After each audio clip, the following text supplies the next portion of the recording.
Masechet Baba Kama, résumé du Daf Samer Chet. On a vu dans la Mishnah un voleur qui a volé du voleur ne doit pas payer le double.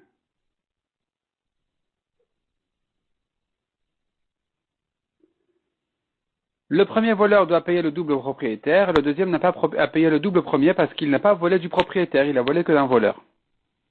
Vient Rav là-dessus, avec un grand chidouche. Il dit sache que si maintenant le propriétaire avait fait Yehush, il a perdu l'espoir de récupérer le vol. Dorénavant, le premier voleur a acquis ce qu'il a chez lui. C'est considéré comme à lui. Il est devenu propriétaire. Ça ne dit pas qu'il n'aura pas à payer. Il pourra payer en argent, mais l'objet lui appartient. Et donc, si maintenant le deuxième voleur le lui a volé, le deuxième devra payer le double au premier. Voici le grand chidouche de Rav, qui considère que dès qu'il y a eu un Yehush, il a perdu l'espoir, il s'est désespéré de récupérer, le voleur a acquis ce qu'il a chez lui. Rav Shechet n'est pas du tout content de ce que Rav dit. Il lui ramène quelques objections. Première objection, on voit que un voleur n'est chayav de payer les 4 et 5 s'il a égorgé ou vendu que parce qu'il s'est renforcé dans la vera, et la Gemara a compris, c'est pas qu'il s'est renforcé, c'est que ce qu'il a fait est valable. Donc c'est la preuve qu'il a dû vendre après le Yehush.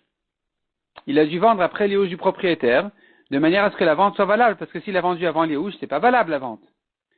Or, d'après toi, Rav qui dit que dès qu'il y a eu un Yehush, le voleur a acquis.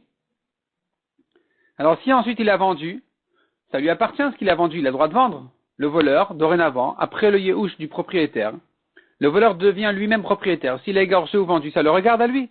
Pourquoi il serait chayav 4 et 5? Deuxième objection, on compare, dans le passage il y a deux exemples.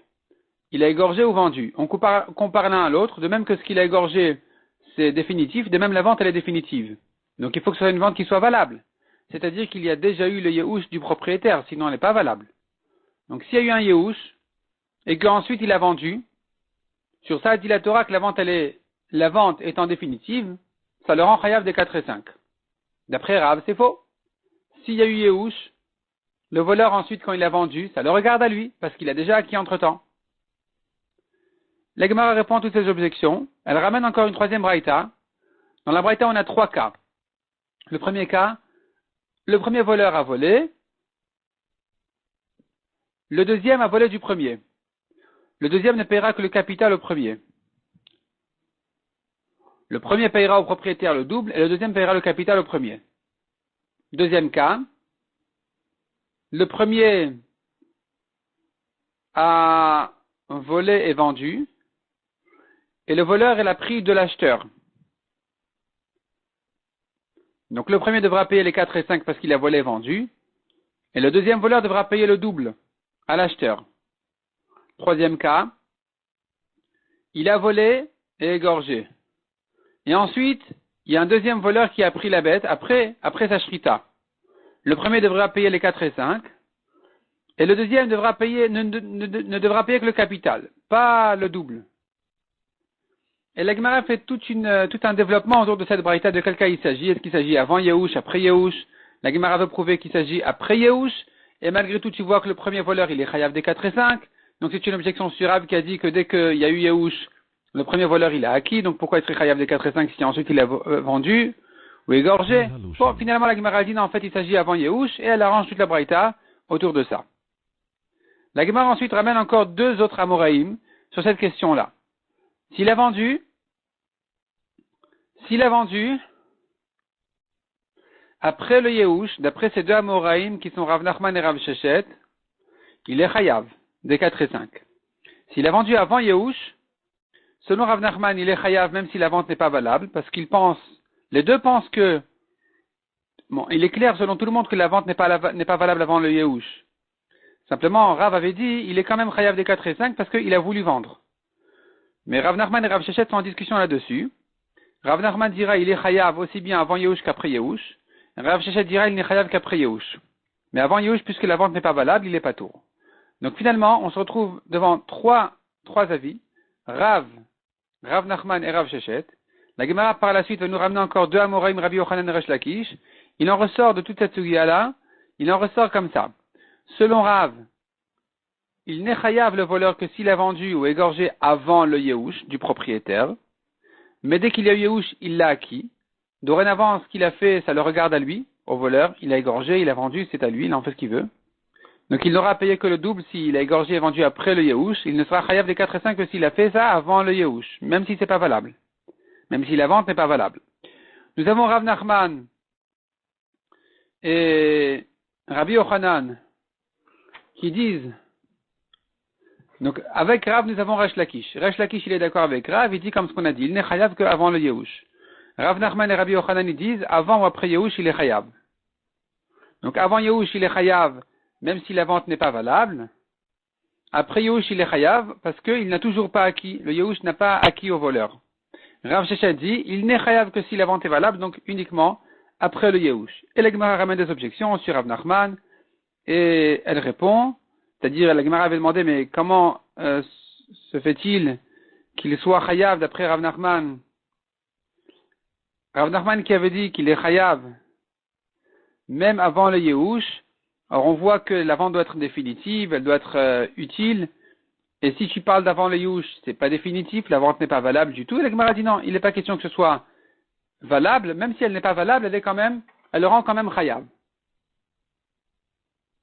La Gemara ramène encore un Mora, qui est Rabbi Elazar, qui lui aussi pense comme Rav Sheshet, qu'il nous faut un Yehush pour que la vente soit valable et rende donc le voleur chayav des 4 et 5. Mais s'il n'y a pas eu de Yehush, alors puisque la vente n'est pas valable, le voleur n'est pas chayav des 4 et 5. Il n'a rien fait, il n'a pas vendu, ça ne s'appelle pas une vente. Et donc la Gemara nous prouve de Rabbi Elazar que c'est comme ça qu'il pense. Puis ensuite la Gemara elle arrive justement à la marloquette de Rabbi Yochanan et Resh Lakish qu'on avait cité auparavant. Des objections aussi sur Resh Lakish. On voit un voleur qui était makdish et ensuite il a égorgé, il doit payer le double. Il n'aura pas à payer les 4 et 5 parce que ça a été ekdesh, il a été makdish puis ensuite il a égorgé. Donc il a égorgé du ekdesh, donc il n'est pas chayav des 4 et 5, par contre il n'aura à payer que le double. Et à nouveau on se pose la question, s'il s'agit d'avant le Yehush, comment peut-il être makdish? C'est pas à lui. Un voleur ne peut pas être makdish avant le Yehush. C'est donc qu'il y a eu Yehush. Et tu vois que la raison pour laquelle il est patour des 4 et 5, parce qu'il a été makdish. Si c'était pas ekdesh, il aurait été chayav malgré le Yehush. C'est ce qui est une objection pour Resh Lakish, qui pense comme Rav, qu'après le Yehush c'est fini. Il n'y a plus des 4 et 5. Parce que ça y est, il en fait ce qu'il veut, c'est à lui. Et la Gemara dit non, en fait, il n'y a pas eu de Yehush. Celui qui a été makdish ici, c'était pas le voleur, c'était le propriétaire. Le propriétaire, ici, ce Tana, il pense qu'un propriétaire peut être makdish même quelque chose qui n'est pas chez lui. Et donc, puisque c'était ekdesh, alors le voleur dorénavant ne sera pas chayav des 4 et 5, mais si ça n'avait pas été ekdesh, puisqu'il n'y a pas encore eu de Yehush, il aurait eu été chayav des 4 et 5. Et encore une précision, la Gemara ajoute, il s'agit ici que on a trouvé le vol, c'est-à-dire le voleur s'est fait attraper. C'est pas que le propriétaire il a été makdish avant d'arriver au badin. Dans ce cas-là, le voleur n'aurait pas été chayav du double, même du double il n'aurait pas été chayav. Parce qu'il n'aurait pas été chayav, pourquoi? Parce que pour être chayav, il faut on trouve qu'il se fasse attraper. Qu'il se fasse attraper avec des témoins au badin, etc.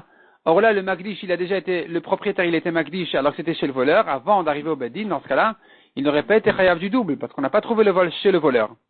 Il faut dire qu'il est arrivé au badin, et le badin lui a dit, tu es chayav de payer. Et lui, il est allé quand même égorger. Il a fait la shrita. C'est là, on dira, puisqu'on a trouvé chez le voleur, il paye le double. Mais puisque le propriétaire, il était makdish, alors il n'aura pas payé les 4 et 5.